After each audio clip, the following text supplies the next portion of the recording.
El Señor es santo y siempre lo será.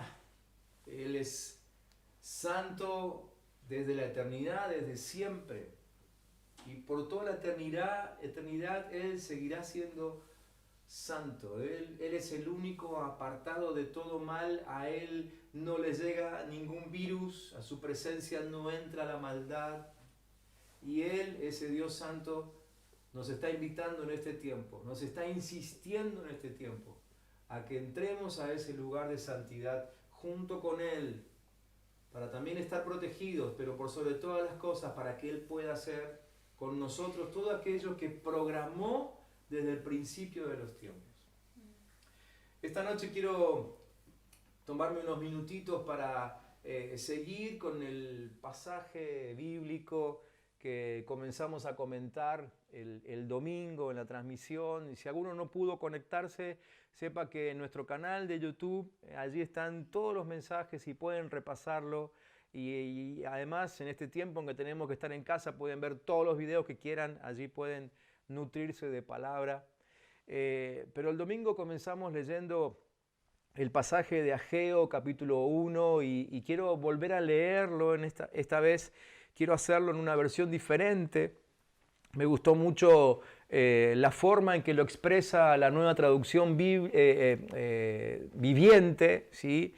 Y allí dice, capítulo 1, versículo 1, que el 29 de agosto, lo pone con fecha y todo, el 29 de agosto del segundo año del reinado del rey Darío, el Señor dio un mensaje por medio del profeta Ageo a Zorobabel, hijo de Salatiel, gobernador de Judá, y a Jesúa, hijo de Josadac, el sumo sacerdote.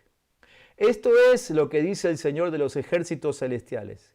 El pueblo alega, todavía no ha llegado el momento para reconstruir la casa del Señor. Entonces el Señor envió el siguiente mensaje por medio del profeta Ageo. ¿Por qué viven ustedes en casas lujosas mientras mi casa permanece en ruinas? Y explicamos el domingo pasado, que la casa del Señor allí se trataba de un edificio, pero solo en aquel tiempo. Por una razón que hoy no tengo tiempo de explicar, pero Dios no tenía en aquel momento forma de hacerle entender a aquella gente que de lo que Él estaba hablando en realidad era de nuestro ser, ¿sí? Nuestra vida, nuestro cuerpo.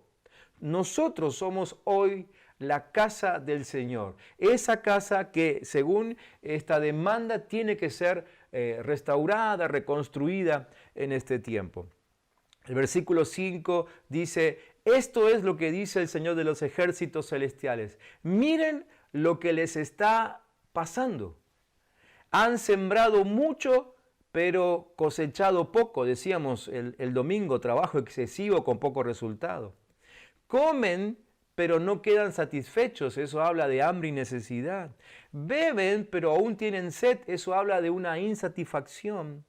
Se abrigan, pero todavía tienen frío. Eso habla de falta de protección. Piensen que estamos en un tiempo de inseguridad. Sus salarios desaparecen, dice el Señor, como si los echaran en bolsillos llenos de agujeros. No sé ustedes, pero yo todo el tiempo estoy escuchando a la gente que nos rodea que el dinero no les alcanza. Es un comentario común, creo que no solamente aquí en nuestro país, me parece que en todo el globo terráqueo. Entonces, como dijimos el domingo, a través de este pasaje, Dios hace un fuerte llamado de atención, pero en ese llamado de atención se incluye un obvio y necesario cambio de conducta, decíamos el domingo, ¿sí? El domingo decíamos que quizás en muchas oportunidades el Señor nos llamó a reflexionar, nos llamó a meditar en nuestros caminos y quizás nos tomamos 5 minutos para hacerlo. Y dijimos, sí, bueno, Dios tiene razón, la verdad que sí, debería cambiar esto o aquello, pero no hubo cambio de conductas, así que Dios tiene que volver a insistir. Y aquí mismo, en la historia de Ageo, cuando uno lee el pasaje, y yo les invito otra vez a no solamente leerlo, sino aún estudiarlo, si tienen la posibilidad, con algún diccionario bíblico o enciclopedia, lo que sea. Pero prestemos atención que Dios tuvo que hacer un segundo llamado de atención, porque habían pasado más de 20 días y todavía estos judíos no habían puesto manos a la obra. Dios ya les había dicho lo que tenían que hacer, ya les había hablado acerca de su intención, de su deseo de que reconstruyan la casa del Señor. Ellos escucharon, pero no pusieron manos a la obra. Pasaron 20 días, por lo menos quizás unos días más.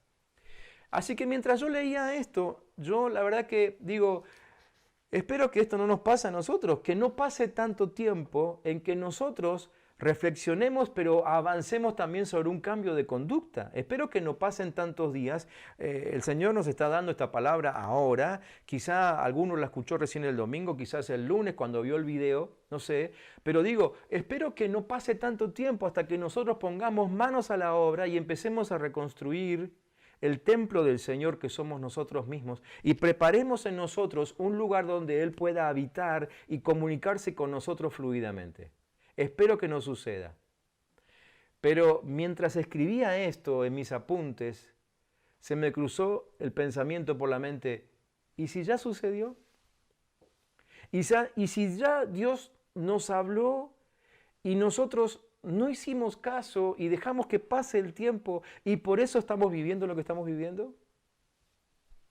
Bien, el signo de interrogación queda abierto, ¿no?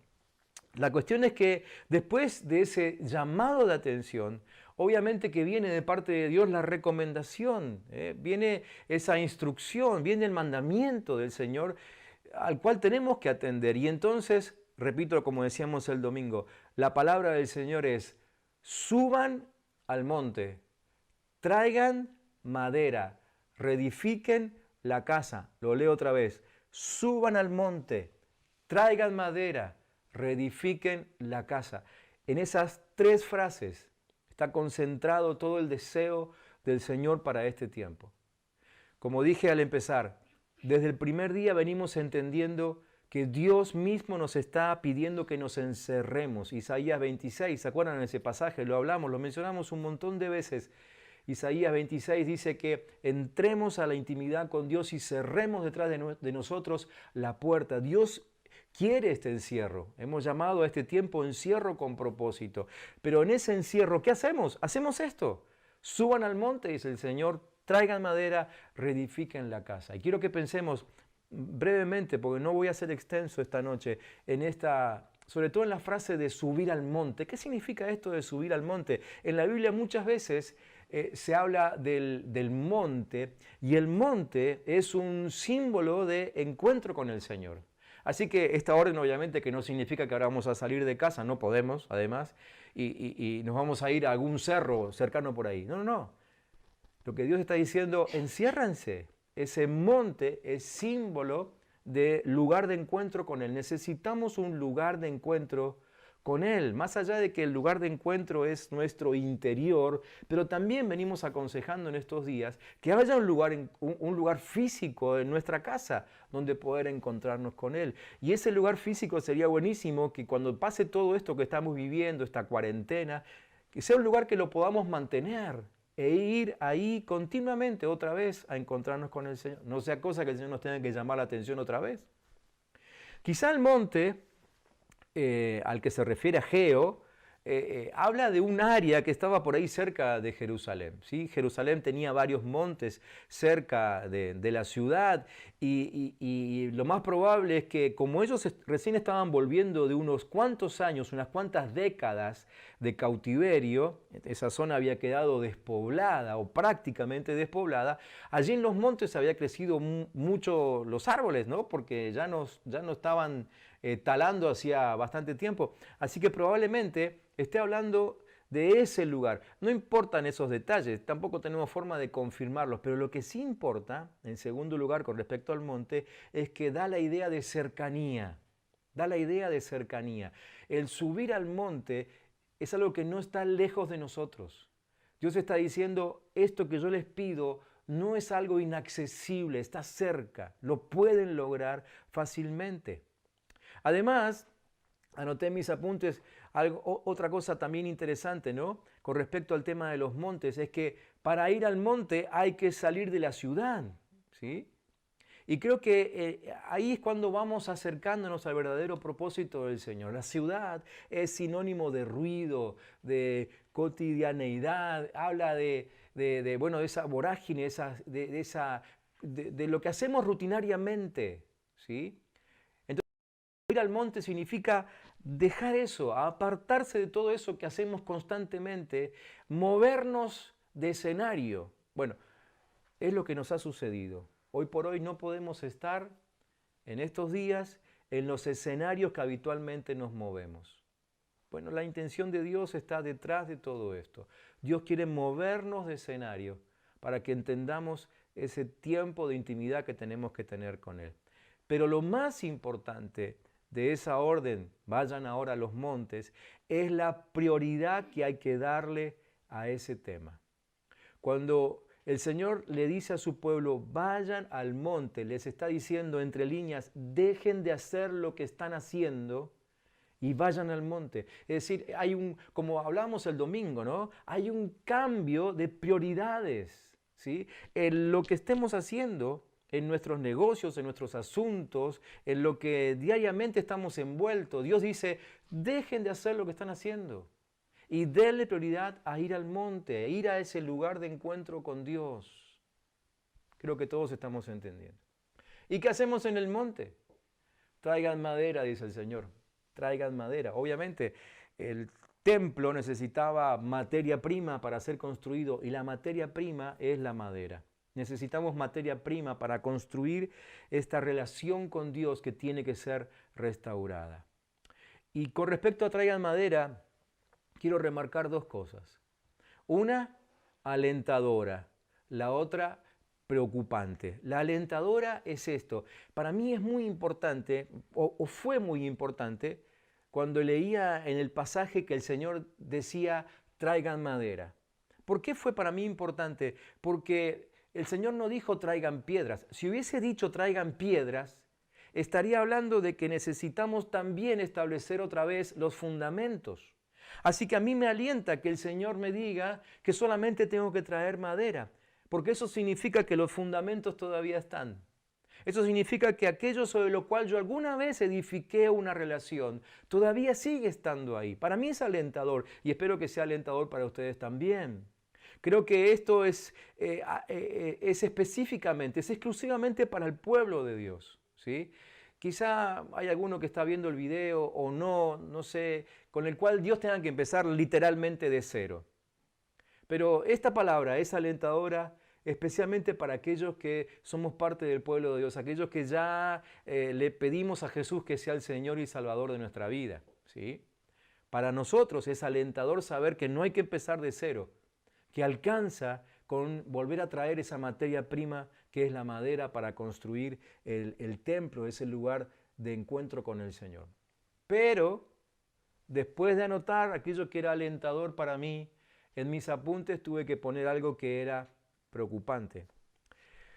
Porque leyendo el contexto, encuentro en el libro de Esdras, capítulo 3, versículo 7, que habían contratado albañiles y carpinteros y les proveyeron alimentos, bebidas y aceite y también transportistas de un par de ciudades que aparecen ahí para que trajeran por mar hasta ese lugar madera de cedro del monte Líbano, conforme a la orden del rey Ciro, que era el rey en ese tiempo de Persia. ¿Para qué? Para construir el templo.